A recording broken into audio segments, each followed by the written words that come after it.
بالمصطفى بلغ مقاصدنا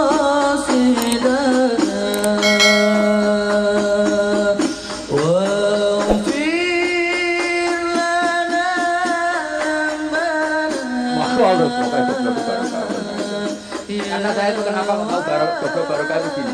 Satu supaya saya ada takabur. Saya kan ngecelok wong alim berat takabur. Dua kan wong goblok ya ono pintere. Kayak wong iku lho, kayak wong alhamdulillah subhanallah. Ya do alim sih, mas malam 22. Malam Lailatul. Aku kadang yang melok goblok aduh.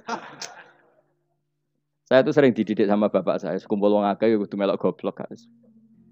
Makanya bapak itu kalau ada orang pidato, bapak kan juga nggak suka pidato juga, tapi ya kerso kadang-kadang, saya pun kadang-kadang kerso.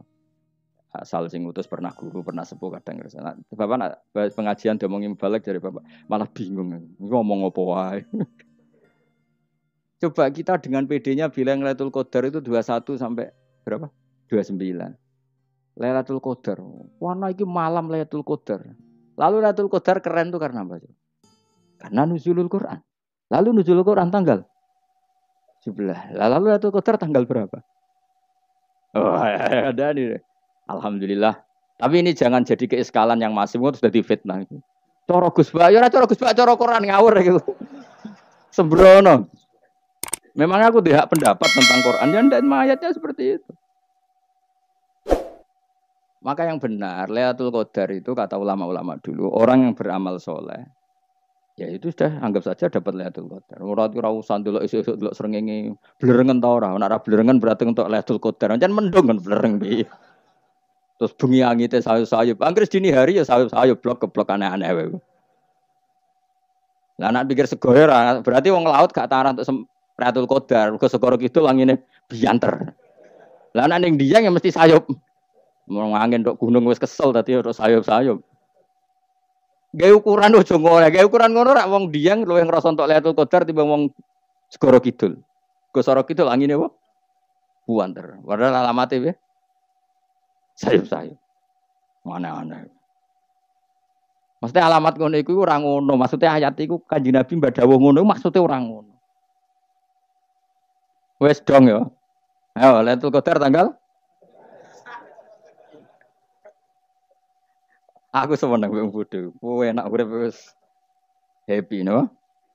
Happy. Ya saya ulang lagi ya. Jadi kejati dirian itu tidak bisa hilang dengan standar keidealan. Yang hilang itu standar apa? Keidealan. Misalnya kita maling ya eman lah sebagai orang mukmin kok maling. Warga Indonesia kok kriminal tuh eman, tapi dia tetap orang Indonesia. Orang Islam tetap Islam meskipun dia fasik. Begitu Allah ngendikan faminhum zalimul linafsi. Sebagian dari orang yang saya pilih dia adalah orang dolim. Ya dolim saja. Kamu jangan kamu katakan kafir ya dolim saja. Dolim kira-kira maknanya kurang ajar, kacau, kriminal. Tapi kan tetap dia orang Indonesia. Paham ya? Ya tetap dia orang Islam. Tapi Islam yang dolim. Ya seperti saya sering cerita.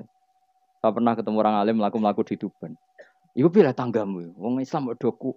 Wong Islam kok doku umat. Umat Islam kok do mabuk. Ya tentu oknum ya. Tapi jari orang alim tadi, itu orang umat Islam. Islam sing kumat. Jadi orang Islam itu hanya dua, umat Islam sama Islam yang kumat. Jadi kalau pas fasik ya Islam kumat. Kalau pas waras, umat Islam. Ya sudah itu dibolak-balik. Ya, jadi umat Islam. Jadi kalau di Jogja atau di Jakarta ada orang mabuk, itu berarti Islam sang kumat. Kalau pas ngaji, umat Islam. Tapi kadang orang yang sama, ya kadang umat Islam, kadang Islam yang kumat. Ya sudah seperti itu. Dan nanti pas diambil Allah, ya tetap statusnya dua tadi. Umat Islam dan Islam yang kumat.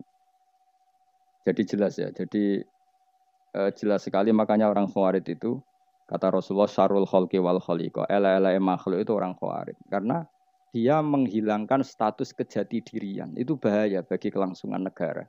Negara maupun agama. Jadi misalnya kalau orang, nyuwun sewu misalnya ada orang kriminal di Indonesia. Terus dianggap gak warga Indonesia. Terus mau dibuang kemana? Coba. Sama kalau semua orang Islam yang salah dianggap kafir. Terus lalu mau kamu buang kemana? Padahal dengan kamu katakan kafir, artinya dia sudah tidak wajib sholat. Orang kafir tidak wajib sholat, tidak wajib puasa. Apa tidak lebih ngeri? Karena dia tidak berkewajiban melakukan ibadah-ibadah Islam. Berarti Anda lebih ridho dunia ini rusak. Ya misalnya Zaid karena megang patok kuburan atau melakukan dosa besar, kamu katakan kafir. Setelah kafir dia wajib sholat enggak? Tidak kan? Wajib puasa enggak? Berarti kan malah jurah-jurah. Karena mendorong orang keluar dari ring permainan kesalehan. Tapi kalau kita katakan Islam, kemudian kita bina. Kan ini jadinya aset. Dengan kamu katakan Islam artinya menjadi aset kan? Bandingkan kalau kamu katakan keluar. Paham ya? Makanya Nabi ngendikan ala-ala umatku itu apa? Khawarij. Karena ini bahaya. Bahaya. Negara juga gitu. Andai kan kita berpikir ekstrim, yang melanggar negara tidak warga Indonesia. Yang demo tidak warga Indonesia. Sing beda pendapat dengan pemerintah enggak warga Indonesia, negara ini habis. Kehilangan 50% warga Indonesia. Ya biasa saja, yang salah ya salah, tapi tetap warga Indonesia. Kalau secara aturan hukum harus dihukum, ya dihukum. Asal objektif, asal adil. Kayak misalnya santri saya, yang santrinya Gus Bak itu siapa? Ya pokoknya sing ngaji. Kamu gak usah pakai definisi ideal. Sing ngaji, sing paham, sing ora ngantuk, sing pinter. Yo ngiyai dul kok. Mana. Jadi nek sing bener piye? Sing santri Gus Bak piye? Ya sing ngaji. Lah sing piye? Ya pokoke anggere sing teko ngowah-ngowah ya wis melok mlebu. Ora paham yo ngaji, paham yo ngaji. Wong didelok kolange itu pokoke anggere sing teko ngono. Malaikat yo ora niteni sitok-sitok iki paham ta ora iki. Malaikat itu ono sing drengki disalahno pangeran, kita jamin. Tapi bukan malaikat elit sing didrengki ora malaikat elit, malaikat awam napa?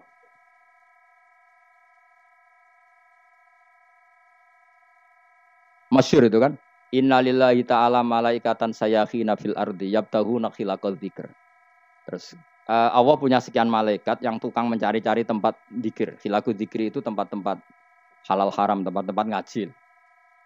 Kalau orang toreko ya tempat wiridan oleh maknanya. Tapi kalau orang fikih maknanya tempat diajarkannya halal dan haram. Terus setelah ketemu orang ngaji terus kata para malaikat sing apian, halumu ila buhyatikum. Ini tempat kamu, ini orang ngaji. Kemudian ada malaikat yang agak hasud, tapi entah gimana hasudnya. Pokoknya bilang gini, itu ada orang yang datang ke situ tidak niat ngaji, nyari temannya. Kebetulan temannya itu ngaji. Maka ya Allah itu jangan masukkan kategori yang ngaji. Karena dia nyari situ, nyari temannya. Kebetulan temannya itu ngaji. Tapi apa kata Allah? Hum alqaumu la yasqa bihim jalisuhum. Wes ngono lah, asal melok gabung tak sepuro kata Allah. Hum alqaumu la yasqa bihim jalisuhum. Mereka adalah kaum asal ikut duduk saja, ikut nimbrung duduk saja dengan niat yang macam-macam, tetap tak ampuni kata Allah. Tidak penting kan niat ngaji ku hiburan, alternatif dibanding ngomong sumpeng ngadepi bojo. Wes gak penting kabeh. Pokoke anggere melok nimbrung sah. Enak loh. Nah, ya alhamdulillah. Sauni-unimu. Jadi agama itu tadi, pokoknya jangan kulino merubah kesestatusan. Makanya itu hebatnya ahli sunnah napa? Wal jamaah. Setiap ada hadis la imana liman la ahdalah. Enggak ada iman bagi orang yang enggak nepati janji. Semua ahli sunnah nafsiri gimana? Tidak ada iman sempurna, tapi dia tetap mukmin, cuma tidak sempurna. Tidak dihilangkan status mukmin. Masa orang Indonesia kalau maling enggak orang Indonesia? Lalu kamu buat kemana dia? Ya tetap dia orang Indonesia, meskipun tidak ideal sebagai warga Indonesia, tapi tetap orang Indonesia. Jelas ya. Jadi summa awrasnal kitabal ladzina istofaina min ibadina. Terus orang yang istofaina itu berstatus faminhum zalimul linafsi. Tapi tetap istofaina, tetap orang-orang apa? Pilihan. Karena kita alhamdulillah apapun fase kita dipilih Allah menjadi orang Islam. Alhamdulillah alladzi hadana li hadza ma kunna linahtadiya laula an hadana Allah. Dan kita alhamdulillah dengan segala kekurangan kita tetap dipilih Allah menjadi muslim. Karena terima muslim pembawa jalalain, enggak keren dah. Jas kenapa? Jas. Muslim pecinta Lailatul Qadar. Meskipun salah tanggal lah.